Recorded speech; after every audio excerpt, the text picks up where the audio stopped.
읽겠습니다. 주님께서 오늘 우리에게 주시는 말씀은 신약성경 히브리서 11장 6절 말씀입니다. 제가 가진 성경으로는 364쪽 히브리서 11장 6절 말씀을 한 목소리로 함께 봉독하도록 하겠습니다. 히브리서 11장 6절 말씀입니다. 다 같이 읽겠습니다. 믿음이 없이는 하나님을 기쁘시게 하지 못하나니 하나님께 나아가는 자는 반드시 그가 계신 것과 또한 그가 자기를 찾는 자들에게 상 주시는 이심을 믿어야 할지니라. 아멘. 지난 주일에 모이는 교회에 대해서 말씀을 나누고 흩어지는 교회에 대해 말씀을 준비하려고 하는데 성령께서 이 모이는 교회에 대해서 조금 더 말씀을 나누라는 마음을 주셔서 다시 이 주제로 돌아왔습니다. 교회는 유기적인 공동체라고 하죠. 유기적이라는 말은 불규칙적이다, 복잡하다, 제각각이다 이런 뜻을 가지고 있어요. 이 교인 각자의 은사와 신앙의 성격이 다르고 삶의 배경도 달라요. 그래서 교회 안에는 크고 작은 분열의 위험들이 늘 존재합니다. 지난주에 어떤 분이 저에게 이런 말을 하셨어요. 잘해도 오해받을 수 있고 못해도 오해받을 수 있다. 사람은 이렇게 다양한 것입니다. 성경은 이런 다양한 사람들에게 늘 하나 되어야 한다. 하나됨으로부터 주의 역사가 시작된다. 이렇게 많이 가르쳐 주시죠. 각자 고유한 개성과 신념을 가진 우리가 하나 될 수 있는 방법은 딱 한 가지입니다. 그것은 예수 그리스도예요. 예수가 중심이 되면 교회는 연합이 일어납니다. 왜냐하면 그분은 우리의 왕이시기 때문이에요. 우리의 삶의 주인이시기 때문입니다. 예수 그리스도께서 중심이 되면 교회는 그 예수의 능력에 힘입어서 합력하여 선을 이루게 되는 거죠. 유기적인 사람들, 제각각인 사람들이 예수로 말미암아 예수 중심으로 모여서 합력하여 선을 이루는 그런 놀라운 역사를 일으키게 되는 것입니다. 반대로 예수가 중심이 되지 않으면 각자의 은사와 인격이 이 교회 안에서 존중받지 못하고 시기와 질투와 비판과 정죄를 사탄이 일으키면서 분열하게 되는 거예요. 교회 공동체는 여러분 아시는 것처럼 절대로 쉬운 조직이 아닙니다. 기본적으로 사람의 힘으로 이끌어갈 수 없는 공동체예요. 우리는 그것을 삶으로 많이 경험하면서도 늘 사람의 힘으로 교회를 생각하고 사람의 힘으로 교회를 이끌어가려고 노력을 합니다. 교회는 성령의 임재와 다스림, 그것이 필요합니다. 성령의 인도하심에 순종하는 공동체는 하나 되고 은혜를 받게 돼 있어요. 이 순종의 은혜를 통해 합력하여 선을 이루게 되면 변화와 부흥이라는 것이 일어나는 것이죠. 그러면 우리가 하나님 앞에 그 변화와 부흥을 위해서 무엇을 해야 되는가? 주의 말씀에 순종하는 것, 그것뿐입니다. 첫째는 그분 앞에 엎드리는 거죠. 이 하나님 앞에 엎드려라 주님께서 말씀을 하셨어요. 엎드려 경배해라. 거기서부터 순종의 은혜가 세상으로 펼쳐져 나가는 것인데 진정한 영적인 예배, 이 예배는 하나님의 말씀에 순종하는 행위입니다. 로마시대 교회의 특징을 한마디로 설명하라면 제도화된 교회다 이렇게 설명할 수 있어요. 거대한 성당과 성직자 그리고 종교 의식 중심으로 로마 교회는 타락하기 시작했습니다. 이후 종교개혁이 일어나서 교황 대신 예수님, 성직자 대신 평신도, 종교의식 대신 말씀, 행위구원 대신 은혜, 그리고 성당 건물 대신 성도 모임 중심으로 교회의 모습이 변화되기 시작했어요. 이것은 초대교회의 모습이라고 할 수 있어요. 제도화된 교회가 종교개혁으로 다시 유기적으로 자유하게 돌아오게 된 것이죠. 초대교회는 성전이 아닌 소그룹 교회 중심으로 모였습니다. 그래서 한 사람씩 제자 훈련을 하고 사랑으로 그 공동체를 이루어 나갔어요.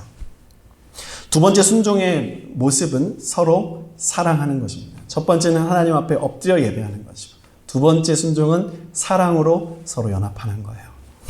21세기에 들어서 제2의 종교개혁이 필요하다는 외침이 전 세계 방방 곳곳에서 외쳐졌는데 사실 종교개혁은 1차, 2차, 3차 이런 것이 아니라 예수를 구주 삼은 자들, 예수를 구주 삼은 그 공동체가 날마다 예배 때마다 해야 할 일입니다. 어거스틴이나 칼빈이나 칼바르트 같은 이 개신교에서 중요한 신학자들은 이 문구를 굉장히 중요하게 생각해요. 개혁된 교회는 항상 개혁돼야 된다. 곧 예수 그리스도를 믿는 성도, 교회는 항상 개혁돼야 되는 것입니다. 과거에 불받아서 뜨거웠고 한 시대를 복음으로 물들였던 사람들이 이후에 쓰러지고 방황하는 모습들을 우리는 참 많이 보아왔죠. 그러므로 우리는 오늘 또 새로운 주의 말씀으로 변화되고 주의 은혜로 새롭게 되어야 하는 것입니다. 과거의 은혜로는 오늘 승리할 수 없습니다. 오늘의 은혜로는 내일 승리할 수 없는 거예요. 기회가 있을 때마다 하나님의 말씀의 자리로 나아가고 성경을 묵상하고 우리 할 수 있으면 성경을 깊이 연구하는 것까지, 또한 기도의 골방을 확보하는 것, 이것을 우리가 열심히 해야 되는 것입니다. 여러분, 신앙의 개혁은 어떻게 일어납니까? 복음의 말씀을 듣고 받을 때 회개가 일어나고 그 다음부터 변화들이 생겨나는 거죠. 지난주에 우리가 나눈 말씀처럼 하나님의 말씀을 듣고 받는 이 마음의 태도가 되어 있으면 30배, 60배, 100배의 열매가 있는 것입니다. 모이는 교회는 하나님의 이 말씀의 씨앗을 뿌리는 사명을 감당해야 되는 것이죠. 누구든지 언제든지 교회에 오면 주의 말씀을 듣고 새로운 소망을 얻을 수 있어야 되는 거예요. 그러므로 우리는 매 주일마다 종교 개혁을 할 수 있습니다. 그 기회의 문은 언제나 열려 있습니다. 종교 개혁은 다른 것으로 일어나지 않죠. 오직 예수 그리스도의 말씀으로 일어나는 거예요. 그럼 이 말씀의 은혜가 임하는 것인데 우리가 함께 그 말씀을 받겠습니다. 에베소서 1장 22절 23절 말씀 다 같이 시작. 또 만물을 그의 발 아래에 복종하게 하시고 그를 만물 위에 교회의 머리로 삼으셨느니라.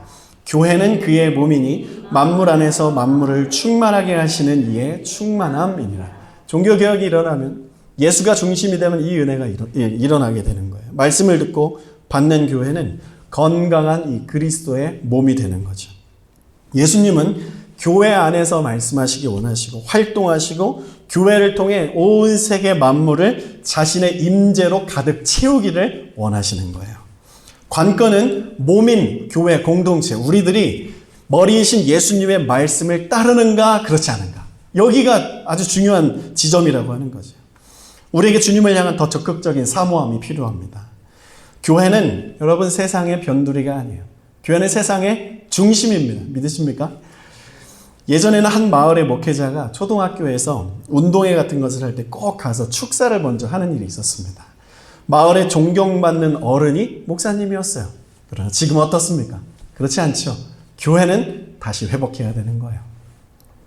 예수님 이 세상에 어떻게 보여집니까? 교회를 통해 보여지기 원하세요. 성경적으로 진정한 종교 개혁이라는 것은 쉬운 말로 예수님 만나는 거예요. 곧 교회에서 예수 그리스도를 만난다면 우리는 다시 주 안에서 세상 가운데 빛날 수 있고 사망의 그늘에 있는 세상도 비로소 살 소망을 가질 수 있게 되는 것이죠. 우리가 이런 시대에 어찌 평화로다 이런 찬양 부르면서 웃고 감사하고 눈물을 흘릴 수 있겠습니까? 그 예수 그리스도의 신비를 알기 때문이죠. 사도행전 3장 6절 말씀, 베드로가 이르되 은과 금은 내게 없거니와 내게 있는 이것을 내게 주노니 나사렛 예수 그리스도의 이름으로 일어나 걸어라. 베드로가 이렇게 말했습니다. 주님을 부인했던 베드로에게 성령이 임하고 예수 이름이 능력이 되니 그는 과거의 실패를 딛고 예수 그리스도의 이름으로 다시 일어나 주의 사명을 감당할 수 있게 되었습니다. 이것이 은혜라는 것이죠. 예수 이름에는 그런 능력이 있어요. 교회는 세상의 능력과 기준을 뛰어넘는 것입니다. 특별히 이 교회는 세상과 구별되는 능력이 사랑의 능력이에요. 세상 사람들도 사람들을 어느 정도 사랑할 수 있고 발런티어 할 수 있고 도네이션 할 수 있고 섬길 수 있어요. 그러나 주님이 원하시는 사랑은 그것보다 훨씬 더 큰 것입니다. 교회는 다른 건 몰라도 이 사랑의 마음이 세상보다 커야 돼요. 말씀 보겠습니다. 마태복음 5장 46절 48절까지 다 같이 읽습니다. 너희가 너희를 사랑하는 자를 사랑하면 무슨 상이 있으리요? 세리도 이같이 아니하느냐? 또 너희가 너희 형제에게만 무난하면 남보다 더하는 것이 무엇이냐? 이방인들도 이같이 아니하느냐? 그러므로 하늘에 계신 너희 아버지의 온전하심과 같이 너희도 온전하라. 저희를 위해 축복해 주시고 여러 가지 음식도 해주시고 그런 것들을 공급해 주시고 사랑의 메시지를 전해주신 분들에게 이 말씀 가지고 기도했습니다. 저는 이 마음, 이 사랑을 여러분들을 통해서 경험하게 되었습니다. 이타적인 그 사랑. 제가 그 사랑을 받고 여러분들을 더 그렇게 섬겨나가고 싶습니다. 우리 가정이 그렇게 여러분들을 섬기고 싶고 무엇보다도 하나님 아버지 안에서 주의 말씀을 가지고 하늘에 신령한 것으로 정말 성도들을 위로하고 교회를 교회되게 섬겨나가고 싶습니다. 이 이타적인 사랑의 공동체는 성령이 임하시고 주인 되신 공동체에게만 나타나는 거예요. 우리가 그 임재를 매주마다 경험할 것입니다. 교회는 모인 자들이 그 사랑을 경험하도록 도와주는 것이죠. 죄사함의 은총, 조건 없는 사랑과 자비와 긍휼을 경험하게 하는 것이 바로 모이는 교회의 특성이에요. 십자가와 부활의 복음의 공동체의 열매 중에서 가장 큰 것이 사랑인데 사랑으로 세상을 섬기고 우리가 변화시켜야죠. 그 사랑으로 복음을 전해서 하나님 나라의 완성을 봐야죠. 그러기에 이 모여있는 교회 공동체 안에서 이 세상이 감당할 수 없고 세상이 줄 수 없는 그 사랑을 우리가 경험해야 되는 것입니다. 예수님께서 마지막 때에는 이런 일이 일어난다고 말씀하셨어요. 마태복음 24장 12절부터 14절 다 같이 불법이 성함으로 많은 사람의 사랑이 식어지리라. 그러나 끝까지 견디는 자는 구원을 얻으리라. 이 천국 복음이 모든 민족에게 증언되기 위하여 온 세상에 전파되리니 그제야 끝이 오리라. 많은 사람의 사랑이 마지막 때에는 식어질 텐데 이때에 너희들은 끝까지 견뎌야 된다 말씀하셨어요. 끝까지 견디는 자는 구원을 얻을 것이다. 어떻게 견딜 수 있습니까? 어떻게 이때에 그 구원의 그 감격을 잊지 않고 견뎌나가면서 주님을 만날 수 있습니까? 우리 주님의 사랑을 계속 유지하면 되는 거예요. 그 사랑을 잊지 않으면 되는 것입니다. 이 사랑의 힘, 이것을 유지하는 것이 어디서 옵니까? 하나님의 말씀으로부터 오는 거예요. 신령한 하나님의 말씀이 흘러내리는 그 교회 공동체에서 그 사랑을 이때에 끝까지 견디며 이겨낼 수 있는 것입니다. 하나님의 말씀이면 되는 거예요. 바울은 디모데에게 말세의 징조를 이렇게 가르쳐 줍니다. 한 절씩 교독하겠습니다. 너는 이것을 알라.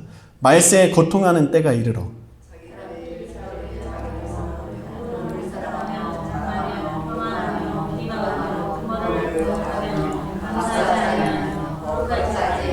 무정하며 원통함을 풀지 아니하며 모함하며 절제하지 못하며 사나우며 선한 것을 좋아하지 아니하며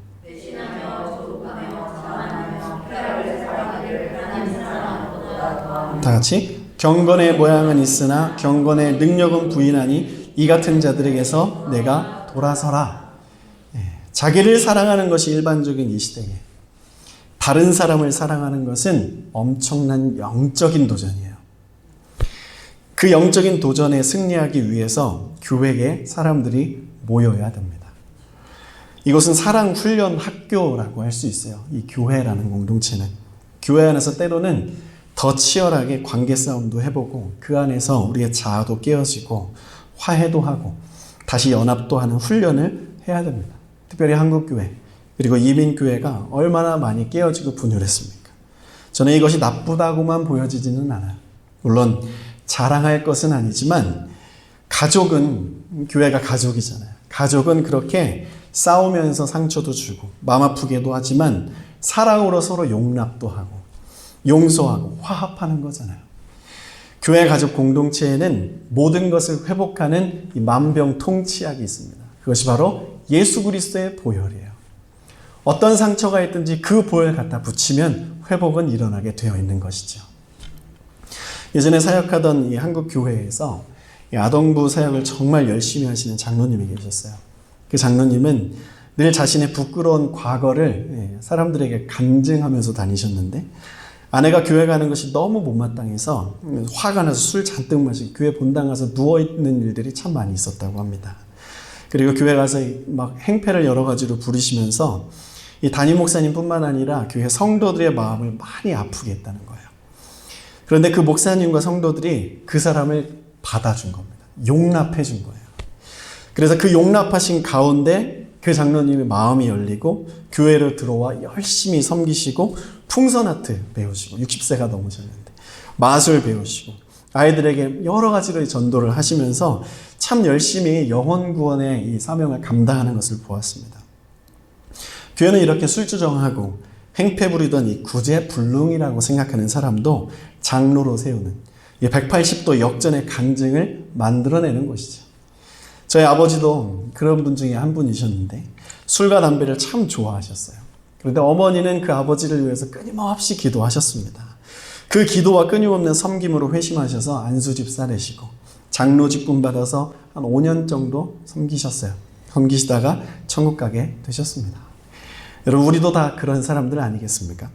누군가의 눈물의 기도와 사랑과 용납으로 쓰러지면 다시 일으켜지고 믿음이 없어질만 하면 다시 끌어당기고 상처받으면 누군가 또 와서 위로하고 회복해주고 용기를 잃으면 또 어떤 사람의 격려로 다시 소망을 갖게 된 우리가 바로 그런 사람들 아닙니까?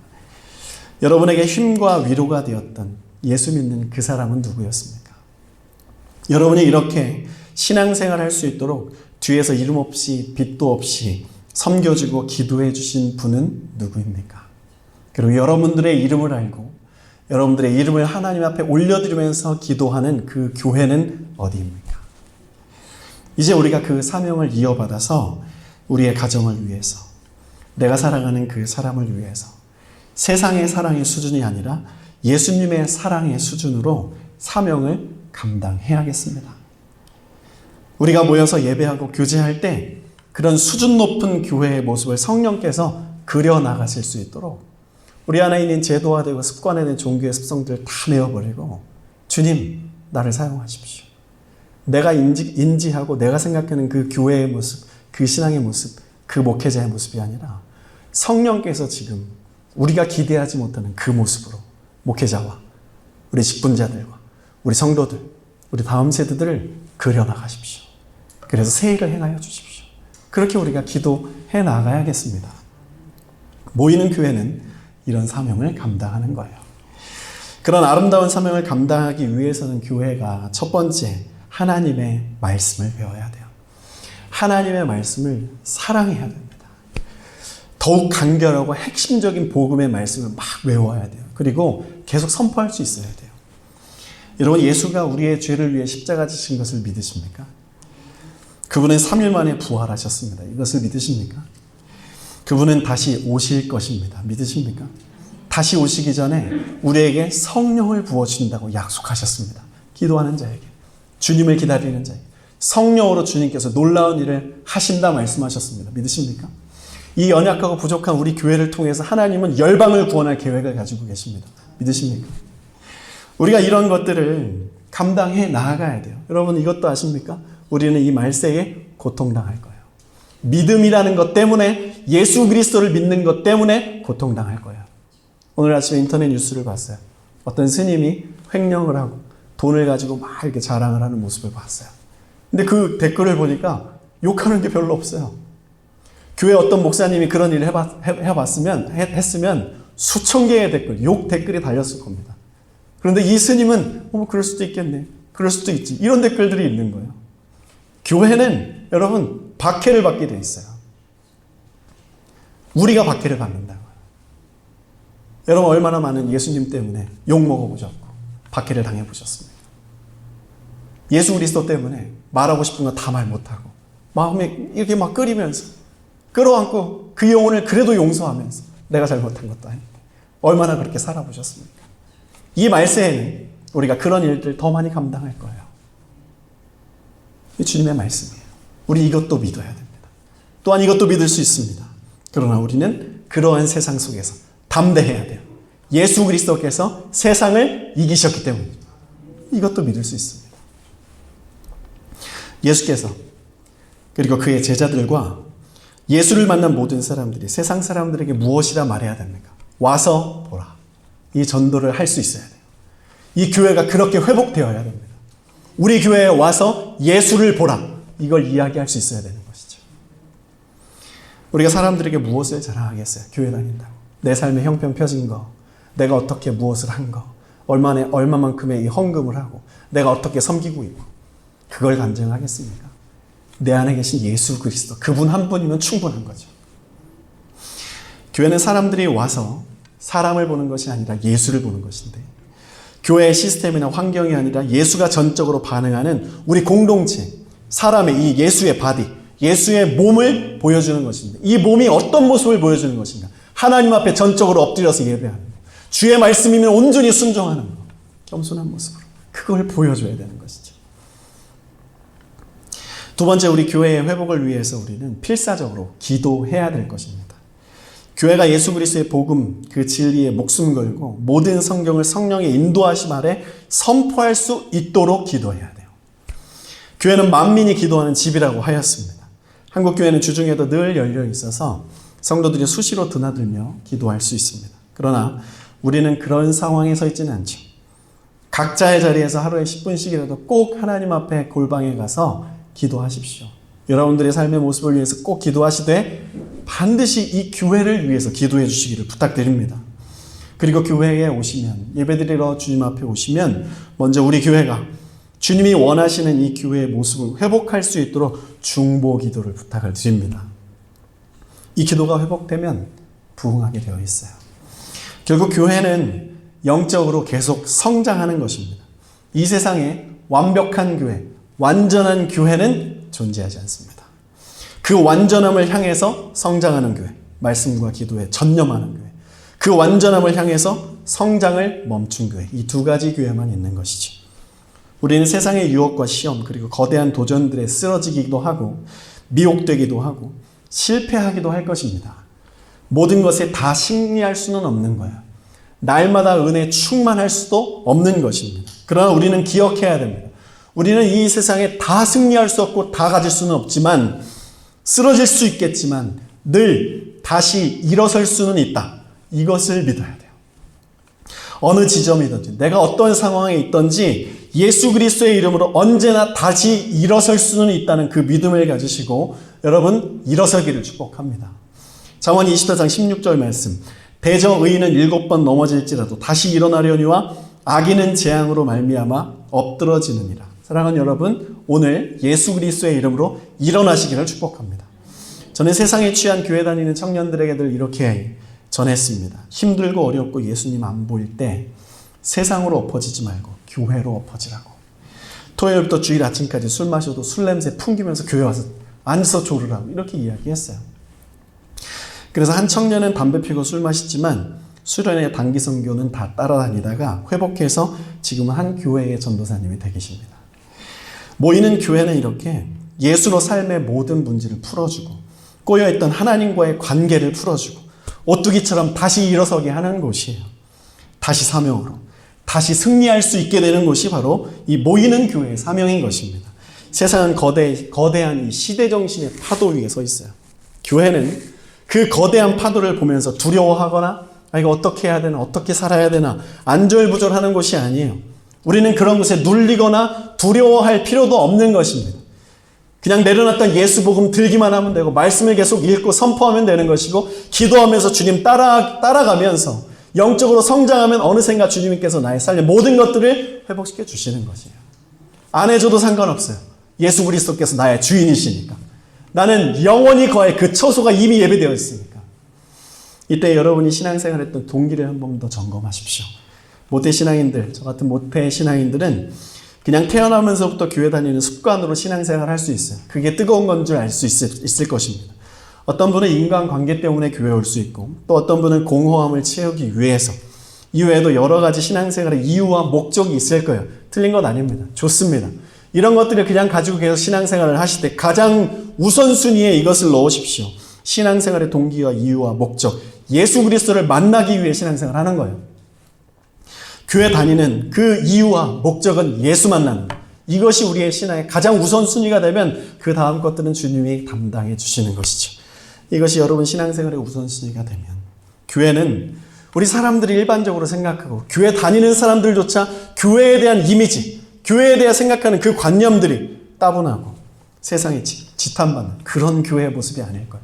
날마다 생기가 넘치는 하늘의 신령한 공동체로 우리의 인식이 바뀌어지게 될 것입니다. 사랑하는 여러분, 교회는 무엇보다 중요하고 멋진 매력이 있기 때문에 모이고 존재하는 거예요. 그 매력이 무엇입니까? 예수 그리스도예요. 교회는 예수가 필요합니다. 왜 예수입니까? 구원이 그분으로부터 오기 때문이에요. 치유가 그분으로부터 오기 때문이죠. 변화와 부흥도 그분으로부터 오기 때문인 거예요. 다른 것으로부터 올 수 있습니다. 사람의 모임으로 으쌰으쌰 하면서 I can do it 하면서 교회도 부흥할 수 있어요. 그러나 거기에는 생명력이 없어요. 너는 할 수 있다. 너는 할 수 있다. 아닙니다. 나는 할 수 없다. 나는 할 수 없다. 예수만 필요하다. 주님만 하실 수 있다. 이런 고백이 우리의 삶에 펼쳐져야 되는 거예요. 제가 목회자로 이 자리에 있다면 첫 번째 제가 해야 할 일은 우리 교회 식구들 여러분들과 함께 천국 가는 거예요. 사랑하는 여러분, 우리 함께 예수 십자가 붙들고 달려가야 됩니다. 기름을 더 준비해야 됩니다. 주님 언제 오실지 모르지만 주님 오시는 그날 여러분 주님 맞을 기름 준비되어 있습니까? 미혹되지 말고 깨어 있어야 합니다. 시대를 분별해야 돼요. 그러려면 예수 십자가를 꼭 붙들고 하나님의 말씀 속으로 침투해야 되는 거예요. 말씀 속에는 모든 것이 다 들어있습니다. 히브리서 11장 6절 말씀, 오늘 본문 말씀으로 가겠습니다. 다 같이 시작. 믿음이 없이는 하나님을 기쁘시게 하지 못하나니 하나님께 나아가는 자는 반드시 그가 계신 것과 또한 그가 자기를 찾는 자들에게 상 주시는 이심을 믿어야 할지니라. 아멘. 이 히브리서 기자는 교회에서 예수를 만나 변화되려면 믿어야 할 두 가지 주제가 있는데 그것을 제시합니다. 첫 번째는 반드시 예수께서 교회에 계신 것과 두 번째는 예수님은 자기를 찾는 자들에게 상 주시는 분임을 믿어야 된다. 여러분 이 믿음을 가지고 교회에 오십시오. 오늘 교회 가면 나 예수님 만난다. 이 마음 가지고 설렘으로 교회에 나오세요. 그러면 하나님께서 상을 주실 거예요. 믿음은 하나님을 기쁘시게 하는 유일한 방법인데 주님과 친밀한 관계를 맺는 것의 열쇠가 바로 이 믿음이라는 거예요. 그럼 믿음은 무엇입니까? 히브리서 11장 24절 25절 시작. 믿음으로 모세는 나이가 들었을 때에 파라오의 딸의 아들이라 불리는 것을 거절하고 잠시 죄의 쾌락들을 즐기는 것보다 오히려 하나님의 백성과 함께 고난받는 것을 택하였다. 이게 믿음이래요. 세상의 즐거움을 거절하고 하나님과 함께하는 이 고난의 길을 선택하는 모세의 삶. 이것이 믿음의 삶입니다. 모세는 파라오의 왕권을 내려놓고 이스라엘 백성 노예와 함께 살기로 결정했어요. 왜냐하면 거기에 하나님의 뜻이 그리고 그들 가운데 하나님이 함께 하신다는 것을 보았기 때문이죠. 여러분 내가 좋아하는 것을 선택하지 말고 하나님 기뻐하시는 것을 늘 선택해야 됩니다. 내가 좋아하는 게 무엇입니까? 사랑받는 것을 내가 좋아해요. 안주하는 것을 내가 좋아합니다. 편안한 것을 좋아하고 쉽고 재미있는 것들을 좋아해요.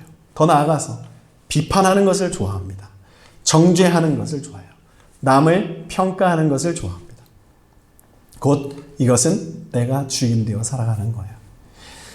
하나님이 기뻐하시는 것은 사랑하는 것, 그리고 도전하는 것, 기도하고 예배하는 것, 어려운 일을 내가 담당하는 것, 굳은 일을 감당하는 것, 더 나아가서 섬기는 것, 축복하는 것, 칭찬하는 것들이에요. 이것은 주님이 주인된 사람들이 살아가는 삶의 방식이죠. 우리가 그런 일을 해야 하기에 우리는 십자가로 나아가야 됩니다.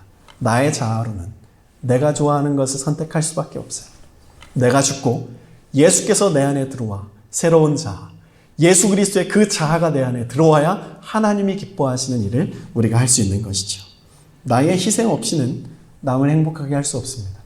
우리가 교회에 모여서 세상으로 흩어지고 찾아갈 때는 더 이상 내가 주인 되거나 내가 높은 자리에 서거나 내가 세상 사람들보다 조금 더 높은, 조금 더 나은 삶을 살려는 그 마음의 태도를 내려놓고 가는 거예요.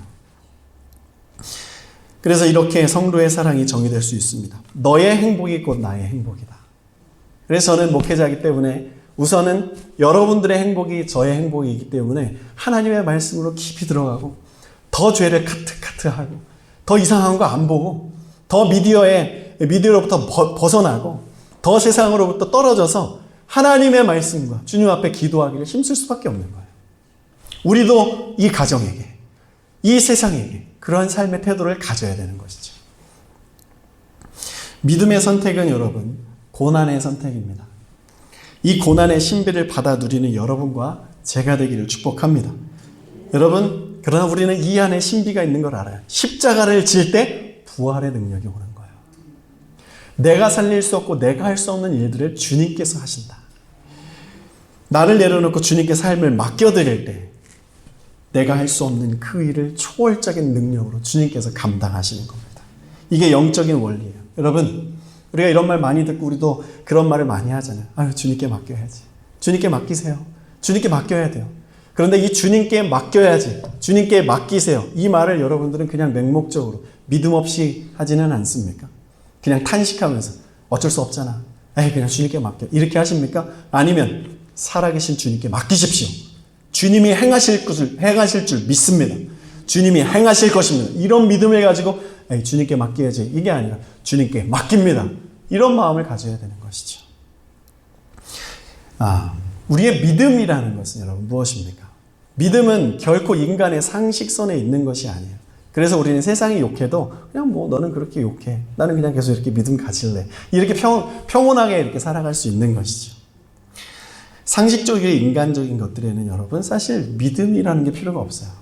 그냥 내가 하면 되는 거예요. 내 능력 가지고, 내 재정과 내 지식과 내 역량을 가지고 세상에 그냥 살아가면 되는 거예요. 하지만 초월적인 것에는 믿음이 필요합니다. 여러분, 코로나는 사람의 능력으로 감당할 수 없는 거예요. 그래서 기도하고 하나님께서 열어주시기를 믿는 거죠. 여러분들의 막혀있는 그 삶의 문, 아무리 해보려고 해도 열리지 않는 그 삶의 문, 우리가 할 수 없잖아요. 이거 주님께 맡기는 거예요. 그럴 때 초월하신 주님의 역사가 일어나는 것이죠. 결혼도, 직장도, 관계도 믿음으로 기도할 때 하나님께서 열어주시는 것을 경험하는 것이죠. 우리 가정에, 그리고 선교지에 하나님의 그 놀라운 구원을 사람이 하겠습니까? 선교사를 위해서 기도하는 것은 무엇을 위해 기도하는 것입니까? 선교사들 안에 성령께서 항상 내주하셔서 주님께서 역사하셔서 그들의 삶의 문을 여십시오, 이렇게 기도하는 거잖아요. 교회의 부흥 또한 주님이 하시는 겁니다. 그러기에 기도하는 거예요. 우리의 삶의 기적, 여러분들의 삶의 기적이라고 기대하는 것은 무엇입니까? 내가 할 수 없고 주님이 하실 수 있다는 우리의 마음에 주님께서 주신 그 소원, 무엇입니까? 기도하면 주님이 때를 따라 허락해 주실 줄로 믿습니다. 믿음은 하나님이 기뻐하시는 유일한 것이라고 했어요. 우리에게 믿음이 없다면 결코 하나님을 기쁘시게 할 수 없습니다. 모이는 교회의 최고의 사명은 교인들의 믿음의 눈을 뜨게 하는 거예요. 그리고 영적으로 성장하게 하는 것이죠. 더 큰 믿음을 갖게 하는 거예요. 그럼 어떻게 믿음이 키워지는가? 베드로전서 2장 1절부터 3절까지 다 같이 읽습니다. 그러므로 모든 악독과 모든 기만과 외식과 시기와 모든 비방하는 말을 버리고 갓난아기들 같이 순전하고 신령한 젖을 사모하라. 이는 그로 말미암아 너희로 구원에 이르도록 자라게 하려 합니다. 너희가 주의 인자하심을 맛보았으면 그리하라. 요즘 저는 이 말씀이 너무 깊이 다가와요. 갓난아이가 잘 때 빼고는 늘 입을 이렇게 벌리고 있어요. 새들처럼 이렇게 뻐끔뻐끔 벌리면서 무엇을 찾습니까? 어미의 젖을 찾는 거죠. 잘 때 빼고는 계속 입을 벌리고 있는 거예요. 베드로가 그렇게 이야기합니다. 갓난아기들 같이 순전하고 신령한 젖을 사모하라. 그 사모함은 헐떡헐떡대면서 눈을 뜨고 내가 하나님 앞에 눈을 떠 있는 그 상황 속에서 계속 주님을 찬양하고 계속 주의 이름을 부르고 주의 말씀을 틈만 나면 가서 붙잡고 하나님의 말씀에 그 허덕이는 그런 마음을 뜻하는 거예요. 우리가 눈을 뜨면 계속해서 하나님께 목말라서 찬양하고 기도하고 그렇게 살아가 보시지 않겠습니까? 항상 기뻐하라. 쉬지 말고 기도하라. 범사에 감사하라. 이것은 믿을 때 믿어지는 거예요. 믿을 때 이해가 되는 것입니다. 어떻게 항상, 어떻게 범사에, 어떻게 쉬지 않고, 이것은 사람의 말이 아니에요. 영적인 말이고 이것은 사람의 행동이 아니라 영적인 행동이라는 거예요. 영적으로 하나님 앞에 눈을 뜨고 하나님과의 대면하는, 그리고 주님과의 관계, 그리고 주님의 뜻, 하나님을 기쁘시게 하는 그런 삶을 살고자 하는 사람은 영적으로 눈을 뜨면 항상 기뻐하는 게 무엇이구나, 쉬지 말고 기도하는 게 무엇이구나, 범사에 감사하라는 말이 율법적인 것이 아니라 복음으로 승화되는 것이죠.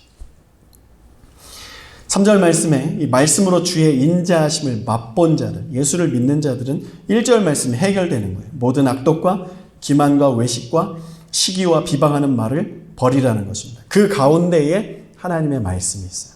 말씀을 믿고 그것을 경험한 자는 거룩해진다, 이렇게 말씀하는 것이죠. 결론입니다. 교회에 모여서 사람들이 예수님이 이 자리에 계신 것과 그분을 찾는 자들에게 주님이 상 주신다는 것을 믿는 것, 이것이 모이는 교회가 해야 할 최고의 사명이요, 이러한 마음으로 하나님 앞에 예배할 때 주님은 반드시 그 임재를 폭포수같이 쏟아 부어주실 수밖에 없는 거예요. 교회에서 사람들이 주님을 만날 때 세상의 가치와 기준이 무너지고 하나님 나라의 가치와 기준이 다시 세팅이 되죠. 우리 교회 안에 이런 역사가 날마다 일어날 것입니다. 세상의 성도들이 그렇게 모이는 교회를 통해서 은혜 받고 흩어지고 찾아갈 때 그 하나님의 구원의 역사와 은혜가 흘러 넘칠 줄로 믿습니다. 모이는 교회는 무엇을 해야 됩니까? 더욱 신령한 젖을 사모하고 그리고 하나님 앞에 믿음으로 기도하는 거예요. 그러면 여러분, 우리가 예측할 수 없는 놀라운 것으로 초월하는 능력을 우리 사람의 눈에 보게 하실 줄로 믿습니다. 우리 함께 기도하겠습니다. 몇 가지 기도 제목을 드리겠습니다. 모이는 교회에 예배가 회복돼야 됩니다. 하나님, 우리 교회의 예배를 회복하십시오. 우리가 하나님의 말씀을 더 사모하고 기도가 정말 성령의 인도하심 따라 터져나오고 그 하나님의 초월적인 임재와 능력이 매 주일마다 경험되게 하십시오. 우리 성도들의 가정이 또한 모이는 교회가 되게 하십시오. 각 가정마다 하나님을 예배하는 은혜가 있게 하시고 예수님 주인 되시는 아름다운 가정을 이루어 주십시오. 반석 위에 세운 교회가 세상의 유혹과 시험에 흔들리지 않고 견고하게 세워져서 세상의 빛과 소금의 사명을 감당케 하십시오. 우리 다음 세대 EM과 KM에도 모이는 교회에 이 충만한 임재가 가득하고 그들이 정말 하나님을 만나는 놀라운 역사가 그들 가운데 일어나게 해달라고 다 같이 기도하겠습니다. 하나님 아버지, 감사합니다. 그렇습니다. 우리 모이는 교회의 사명은 하나님을 만나는 것이고 주의 말씀을 사모하고 신령한 젖을 가난아이가 사모하는 것처럼 그렇게 주의 말씀을 사모하고 설레이는 마음으로 주님 앞에 나와 매 주마다 우리의 신앙의 종교개혁이 일어나고 그리고 이 안에서 우리의 삶의 문제도 해결되고 하나님 앞 우리가 감당할 수 없는 이 삶의 여러 가지 질병과 여러 가지 문제들을 하나님 앞에 맡겨드리면서 하나님이 해결해 주시고 열어주시고 하나님이 우리의 주인 되어 주시는 것을 우리가 아버지 안에 늘 충만하게 경험하기를 원합니다. 보혜사 성령, 아버지 하나님의 임재가 가득한 예배를 통해서 하나님 우리를 보호하시고 우리에게 은혜가 되시고 은혜를 주시고 우리의 길을 제시하시고 가르치시는 그 보혜사 성령의 은혜가 매주마다 일어나게 하여 주십시오. 아버지 하나님뿐만 아니라 각 가정, 여기는 모든 성도들의 가정에 하나님께서 주인 되어 주시고 그 가정이 아버지 하나님 모이는 교회의 아버지 하나님 모습이 될 수 있도록 인도하십시오. 또한 우리 교회에 아버지 주님 소그룹의 모임도 일어나게 하셔서 주님 소그룹이 모여서 서로 사랑으로 교제하고 말씀으로 기도하고 격려하며 나누는 아름다운 그 모임이 일어날 수 있도록 인도하여 주십시오. 우리 EM 파트와 KM 파트 우리 다음 세대들 그 예배마다 하나님의 임재가 가득하게 하여 주십시오. 우리 선교사님들의 그 삶의 과정에 하나님 아버지 그 선교지에 주님 그 교회에 그 선교의 아버지의 사역지마다 하나님의 그 모이는 교회가 세워질 수 있도록 인도하여 주십시오. 지금도 쉬지 않으시는 하나님, 우리가 그렇게 하나님을 바라보고 기도합니다. 이것이 아버지 하나님의 믿음으로 주님 앞에 맡겨드리는 기도입니다. 하나님 아버지 온 세계 열방을 교회를 통하여서 아버지 하나님의 그 복음으로 물들게 하여 주시옵소서. 주님 우리 교회를 사용하여 주십시오. 우리 교회를 어떻게 사용하시기를 원하십니까? 먼저 모여서 아버지 하나님 반석 위에 든든하게 말씀의 뿌리 위에 서서 30배, 60배, 100배의 열매를 아버지 하나님 얻기를 소원합니다. 하나님 아버지 그 은혜, 그 영적인 은혜, 마음의 은혜, 아버지 하나님 우리의 육신의 은혜가 아버지 하나님 함께 일어날 수 있도록 하나님의 교회 위에 주님의 다스리심의 역사가 아버지 하나님 임할 수 있도록 인도하여 주십시오. 하나님 감사합니다. 여기 우리의 놀라우신 은혜가 아들 예수 그리스도로부터 아버지 하나님, 지금 이 순간 우리 각 사람의 심령 가운데 임하고 있는 줄로 믿습니다. 하나님 역사해 주십시오. 우리가 할 수 없는 것, 또한 우리가 보이지 않을 때에 우리가 느끼지 못한다고 하나님이 안 계신 것이 아니고 하나님이 능력이 없는 것이 아니고 하나님이 일을 안 하시는 것이 아닌 줄로 믿습니다. 하나님, 오늘 한 번 더 주님, 우리의 삶을, 우리 교회를 주님 앞에 올려드립니다. 하나님, 우리를 사용해 주십시오. 정말 우리가 믿음으로 이 세상에 사람이 할 수 있는 일이 아니라 이 교회는 하나님이 하실 수 있는 그 일을 감당하고 싶습니다.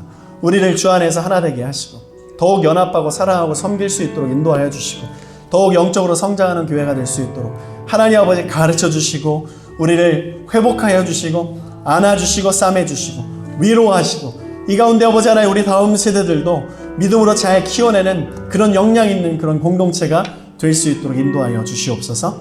감사합니다. 예수님의 이름으로 기도하옵나이다.